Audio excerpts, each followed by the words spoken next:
शाम के 5:50 दिल्ली का वसंत विहार। एक हफ्ता बीत गया था।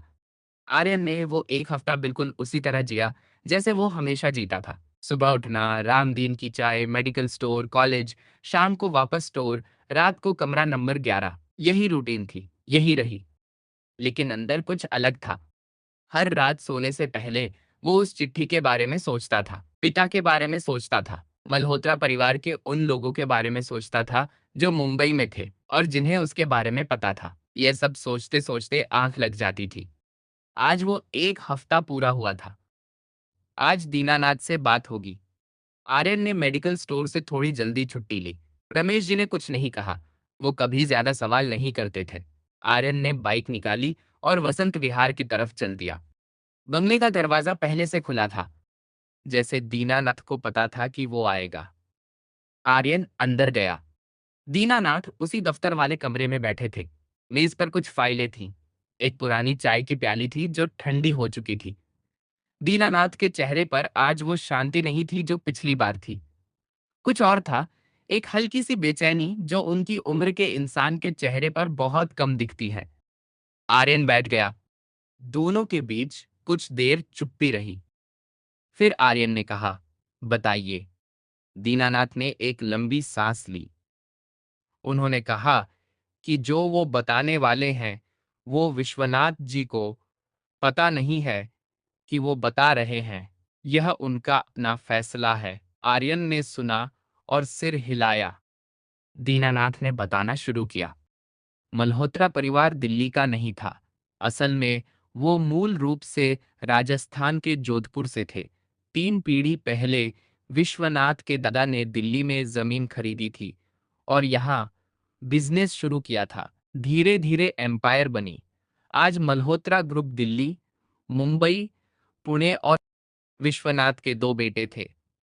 बड़े बेटे का नाम था प्रताप मल्होत्रा।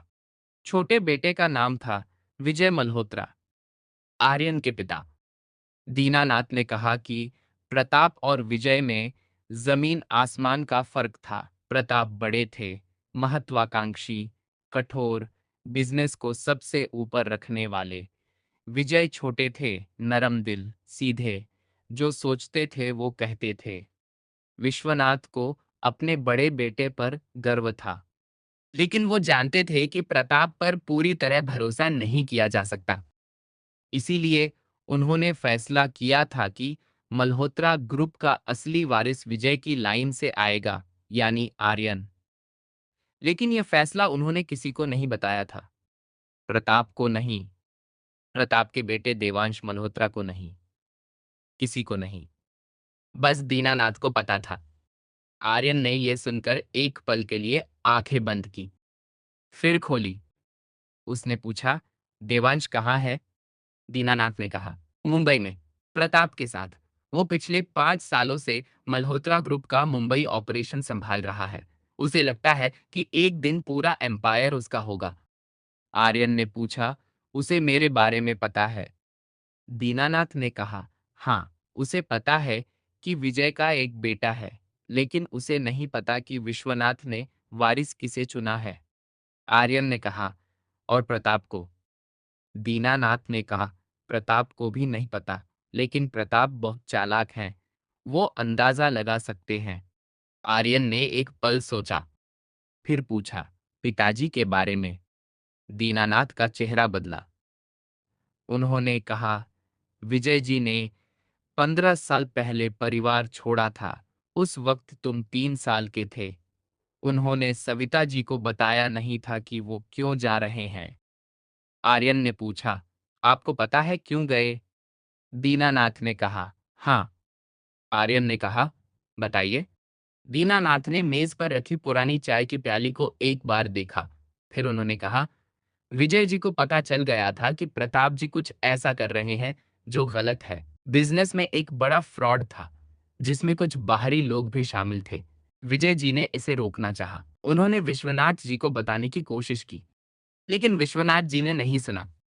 उन्होंने कहा, परिवार की बात परिवार में रहती है। विजय जी ने कहा कि यह है, गलत है, और उस रात के बाद वो चले गए। आर्यन ने पूछा, फ्रॉड क्या था? दीनानाथ ने कहा, यह अभी बताना ठीक नहीं होगा, वक्त आने पर बताऊंगा। आर्यन ने कहा, वक्त मैं तय करता हूं, यह मैंने पहले भी कहा था। दीनानाथ ने उसे देखा, फिर उन्होंने एक फाइल निकाली और मेज पर रखी। उन्होंने कहा, इसमें वो सब है जो मुझे पता है, लेकिन आर्यन, यह पढ़ने के बाद तुम्हें बहुत सावधान रहना होगा। प्रताप जी को अगर पता चला कि तुम्हें यह सब पता है, तो आर्यन ने बीच में कहा, तो क्या? दीनानाथ ने एक पल रुककर कहा, तो वो खतरनाक हो सकते हैं। कमरे में चुप्पी आ गई। आर्यन ने फाइल उठाई, पहला पन्ना खोला। ऊपर लिखा था, मल्होत्रा ग्रुप, आंतरिक जांच रिपोर्ट, वर्ष 2005। उसने पढ़ना शुरू किया। 5 मिनट तक वो पढ़ता रहा। दीनानाथ चुपचाप बैठे रहे। बाहर से शाम की आवाजें आ रही थीं, पक्षियों की, दूर किसी गाड़ी की। आर्यन ने फाइल बंद की। उसका चेहरा वैसा ही था, शांत, सपाट, लेकिन उसकी आंखों में कुछ बदल गया था। वो बदलाव छोटा था, बहुत छोटा, लेकिन दीनानाथ ने देखा। 30 साल का अनुभव था उनके पास लोगों को पढ़ने का। आर्यन ने पूछा, यह रिपोर्ट विश्वनाथ जी के पास है? दीनानाथ ने कहा, नहीं, यह सिर्फ मेरे पास है। विजय जी ने बनाई थी, जाने से पहले मुझे दी थी, कहा था संभाल कर रखो, एक दिन काम आएगी। आर्यन ने कहा, उन्हें पता था कि यह मुझ तक पहुंचेगी। दीनानाथ ने कहा, शायद। आर्यन ने फाइल वापस मेज पर रखी। उसने कहा, दीनानाथ जी, एक सवाल। दीनानाथ ने कहा, पूछो। आर्यन ने कहा, आप इतने सालों से ये सब जानते थे, आपने विश्वनाथ जी को क्यों नहीं बताया? दीनानाथ ने एक लंबी सांस ली। उन्होंने कहा, क्योंकि विजय जी ने मना किया था।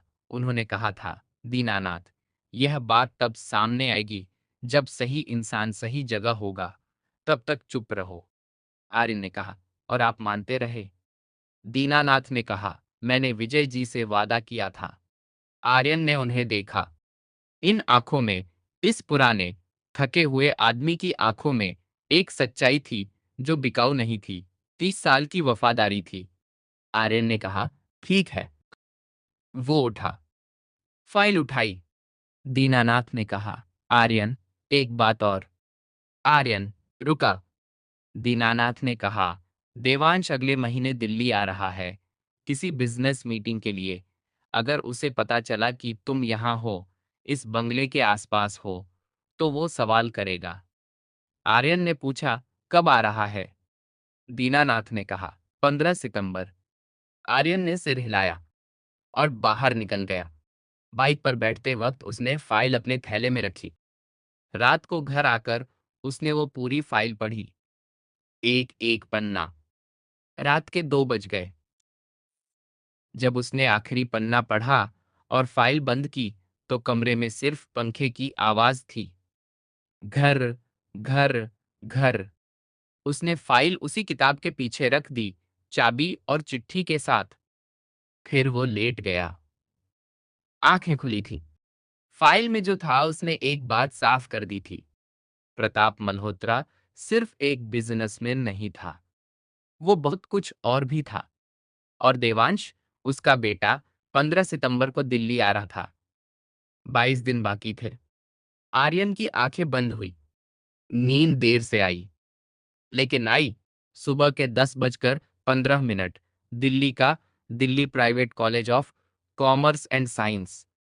प्रोफेसर अग्रवाल की क्लास थी। मैक्रो इकोनॉमिक्स, तीसरे साल का पहला चैप्टर, राष्ट्रीय आय और उसकी गणना। प्रोफेसर अग्रवाल बोर्ड पर लिख रहे थे, बड़े बड़े अक्षरों में, तेज आवाज में बोलते हुए। उनकी आदत थी कि वो पढ़ाते वक्त क्लास में घूमते थे, आगे से पीछे, पीछे से आगे, जैसे वो देखना चाहते थे कि कौन सुन रहा है और कौन नहीं। आर्यन पीछे की रो में था। वो लिख रहा था, ध्यान से, हर बात। लेकिन उसका दिमाग आधा यहाँ था, आधा कहीं और। कल रात वो फाइल, वो रिपोर्ट, प्रताप मल्होत्रा का नाम, और वो फ्रॉड जो 15 साल पहले हुआ था, जिसकी वजह से उसके पिता ने घर छोड़ा था। रिपोर्ट में जो लिखा था वो एक छोटी सी बात नहीं थी। 2005 में मल्होत्रा ग्रुप की एक मैन्युफैक्चरिंग यूनिट थी। हरियाणा के गुड़गांव में उस यूनिट से एक्सपोर्ट होने वाला सामान एक बड़े इंटरनेशनल बायर को जाता था। प्रताप ने उस बायर के साथ मिलकर एक डील की थी, जिसमें सरकारी कागजात में कम क्वालिटी का सामान दिखाया जाता था, लेकिन असल में ज्यादा महंगा और रिस्ट्रिक्टेड मटेरियल एक्सपोर्ट हो रहा था। इससे कस्टम्स ड्यूटी बचती थी और ऊपर से बायर की तरफ से अलग से कमीशन आता था, सीधे प्रताप के एक बाहरी अकाउंट में। ये फ्रॉड 5 साल चला था, 2000 से 2005 तक। इसमें कितना पैसा था? रिपोर्ट में लिखा था करीब 80 करोड़ रुपए। विजय को पता चला था, एक पुराने अकाउंटेंट के जरिए, जो रिटायर होने से पहले विजय के पास आया था और उसने सब बता दिया था। विजय ने विश्वनाथ को बताया। विश्वनाथ ने कहा, यह परिवार का मामला है। विजय ने कहा, यह देश का मामला है। उस रात के बाद विजय चले गए थे और वो अकाउंटेंट जिसने सब बताया था, उसका 3 महीने बाद एक्सीडेंट में निधन हो गया था। आर्यन ने यह सब पढ़ा था रात के 2 बजे, और अब सुबह के 10 बज रहे थे और वो प्रोफेसर अग्रवाल की क्लास में बैठा था। प्रोफेसर ने पूछा, मल्होत्रा, जीडीपी और जीएनपी में क्या फर्क है? पूरी क्लास ने पीछे की तरफ देखा। आर्यन ने ऊपर देखा। उसने जवाब दिया, जीडीपी यानी ग्रॉस डोमेस्टिक प्रोडक्ट वो कुल उत्पादन है जो किसी देश की भौगोलिक सीमा के अंदर होता है, चाहे वो उत्पादन देश के नागरिक करे या विदेशी। जीएनपी यानी ग्रॉस नेशनल प्रोडक्ट वो कुल उत्पादन है जो किसी देश के नागरिक करते हैं, चाहे वो देश के अंदर हो या बाहर। फर्क ये है कि जीडीपी लोकेशन देखता है, जीएनपी नेशनैलिटी देखता है। प्रोफेसर अग्रवाल ने एक पल उसे देखा, फिर कहा, सही, और आगे बढ़ गए। नीतीश ने पीछे से आर्यन को धीरे से कोहनी मारी और कहा, वाह। आर्यन ने कोई जवाब नहीं दिया। क्लास खत्म होने के बाद कॉरिडोर में चारों दोस्त चल रहे थे। राहुल आज खुश था। उसके पिता कल उस मैन्युफैक्चरिंग यूनिट के ऑफिस गए थे। बात हो गई थी, कॉन्ट्रैक्ट मिल गया था। 3 महीने का पहले, अगर काम अच्छा रहा तो एक्सटेंड होगा। राहुल ने यह बात सबको बताई। नीतीश ने कहा, यार, बधाई हो। विक्रम ने कहा। आर्यन ने कहा, ठीक है। राहुल ने उसे एक बार देखा। आर्यन की आंखों में कुछ था, एक हल्की सी जानकारी जो छुपाई जा रही थी। राहुल ने महसूस किया, लेकिन उसने कुछ नहीं कहा। विक्रम ने कहा, आज शाम कहीं चलते हैं, बहुत दिन हो गए। नीतीश ने तुरंत कहा, हाँ हाँ, चलो, लाजपत नगर चलते हैं, वहां एक नई जगह खुली है। राहुल ने कहा, मेरी हाँ है। सबने आर्यन की तरफ देखा। आर्यन ने एक पल सोचा, फिर कहा, ठीक है। शाम को 7 बजे चारों लाजपत नगर में थे। वो जगह एक छोटा सा ढाबा था, नई जगह लेकिन पुराने स्टाइल का। बाहर स्ट्रिंग लाइट्स लगी थीं, अंदर लकड़ी की बेंचेस और टेबल्स। मेनू छोटा था, दाल मखनी, बटर नान, लस्सी। चारों बैठे, खाना आया, बातें हुई, कॉलेज की, प्रोफेसर्स की, आने वाले फेस्ट की। नीतीश ने बताया कि फेस्ट कमिटी में रुद्रांश का नाम भी आ रहा है। राहुल ने कहा, वो हर जगह घुस जाता है। विक्रम ने कहा, कमिटी में घुसना उसका हक है, रोका नहीं जा सकता। आर्यन चुपचाप खा रहा था। तभी विक्रम ने कहा, आर्यन, एक बात पूछूं? आर्यन ने ऊपर देखा। विक्रम की आंखें सीधी थी, वो नजर जो कभी कभी असहज कर देती थी। विक्रम ने कहा, राहुल के पिता को जो कॉन्ट्रैक्ट मिला, वो मल्होत्रा ग्रुप की यूनिट से था। आर्यन ने कहा, हाँ तो? विक्रम ने कहा, तो कुछ नहीं, बस यह सोच रहा था कि यह कोइंसिडेंस अजीब है। आर्यन ने कहा, क्या अजीब है इसमें? विक्रम ने कहा, राहुल के पिता को क्लाइंट चाहिए था और अचानक मल्होत्रा ग्रुप की यूनिट ने कॉल किया तुम्हारे नाम पर। कमरे में एक पल के लिए सन्नाटा आया। राहुल और नीतीश ने एक दूसरे को देखा। आर्यन ने विक्रम को देखा। विक्रम की नजर हटी नहीं। आर्यन ने कहा, मल्होत्रा ग्रुप से मेरा क्या लेना देना? विक्रम ने कहा, मेरे नाम पर नहीं आया कॉल, तुम्हारे नाम पर आया। आर्यन ने कहा, शायद कोइंसिडेंस है। विक्रम ने कहा, शायद, लेकिन उसकी आवाज में शायद का मतलब नहीं था। नीतीश ने बीच में कहा, यार छोड़ो यह सब, लस्सी पियो। राहुल ने भी हंसकर टॉपिक बदलने की कोशिश की। बात आगे बढ़ गई, लेकिन खाने के बाद जब चारों बाहर निकले और राहुल और नीतीश आगे चले गए, तो विक्रम आर्यन के पास रुक गया। दोनों एक पल के लिए वहीं खड़े रहे। विक्रम ने धीरे से कहा, आर्यन, मैं तेरा दोस्त हूं। आर्यन ने कहा, जानता हूं। विक्रम ने कहा, तो ये भी जान कि मैं देख रहा हूं।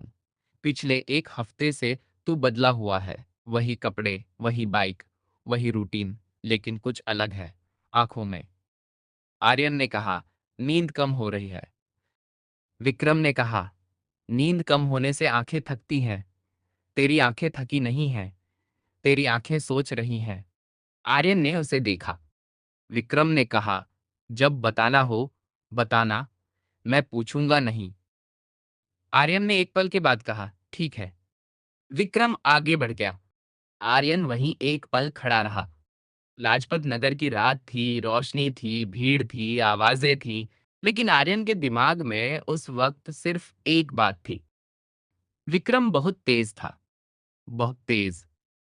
और यह एक अच्छी बात भी थी और एक कॉम्प्लिकेटेड बात भी। घर आकर आर्यन ने खाट पर बैठकर एक कागज निकाला। उसने उस पर 3 नाम लिखे। पहला, प्रताप मल्होत्रा। दूसरा, देवांश मल्होत्रा। तीसरा, वो अकाउंटेंट जिसका एक्सीडेंट हो गया था। तीसरे नाम के आगे उसने एक सवालिया निशान लगाया।